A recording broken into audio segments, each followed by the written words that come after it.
അയ്യോ പാലങ്ങോട്ട് തിളച്ച് മറിയണോ. എന്നിട്ട് അമ്മയ്ക്ക് അത് വാങ്ങി വെക്കായിരുന്നില്ലേ? പിന്നെ എന്തിനാടി നിന്നിങ്ങോട്ട് കെട്ടിയെടുത്തത്? അത് വാങ്ങി വെച്ചെന്ന് കരുതി അമ്മയുടെ കയ്യില് വളയൊന്നും ഊരി പോവില്ലല്ലോ. ഊരി പോവാനും പൊട്ടി വീഴാനും നിന്റെ ദേഹം മുഴുവൻ പൊന്നിട്ടിട്ടല്ലടി നിന്റെ വീട്ടുകാര് നിന്നിങ്ങോട്ട് അയച്ചത്. മൂദേവിയല്ല, മാധവി. അതാ എന്റെ പേര്. കാലമാടത്തിയല്ല, നാരായണി. അതാ നിങ്ങളുടെ പേര്. അത്രയ്ക്കായോടെ നീ? എടാ നീ ഇങ്ങനെ കുന്ത പിഴിക പോലെ നോക്കി നിൽക്കണ്ട. അവിടെ കരനെ കുറ്റി എന്താ അടിച്ചു പൊളിക്കേ.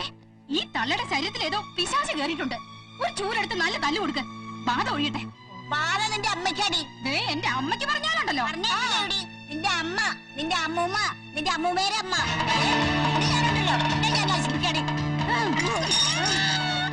എല്ലാം ഞാൻ നശിപ്പിക്കടി. അമ്മടി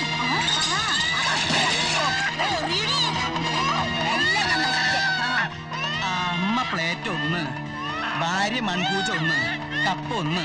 കണക്ക് അപ്പപ്പ തന്നെ എഴുതിയില്ലെങ്കിൽ നാളെ ഇതിന്റെ പേരിൽ വേറെ വഴക്കുണ്ടാവും. അമ്മ പൊട്ടിച്ചത് മൺചട്ടി, മരുമോള് പൊട്ടിച്ചത് പൊൻചട്ടി എന്ന സ്ഥിതിയിലാവും. നീ എന്ത് ചെയ്യൂടി? ഇപ്പോഴത്തെ കാലത്തൊരു മൊന്തേ കനം കുറഞ്ഞു കുറഞ്ഞു മൊന്ത പറക്കല്ലേ. കല്യാണം കഴിഞ്ഞാൽ ഭാര്യ താമസിക്കേണ്ടത് ഭർത്താവിന്റെ കൂടെയാ.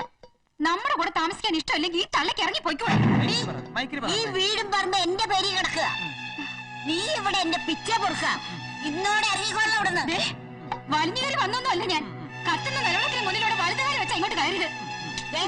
വന്ന വഴി പുറത്തേക്ക് ഒടുക്കത്തെ പോക്ക് പോവാൻ ഇനി ഞാൻ കൊലവർക്ക് കത്തിച്ചേക്കാടി. എനിക്കിനി നിങ്ങളുടെ തള്ളയുടെ ആട്ടും തുപ്പും കേട്ട് ഇവിടെ കഴിയാൻ പറ്റില്ല. മടങ്ങി ചെന്നാലേ എന്നെ രണ്ടു കൈ നീട്ടി സ്വീകരിക്കാൻ എന്റെ അമ്മ ആങ്ങളമാരുണ്ട്.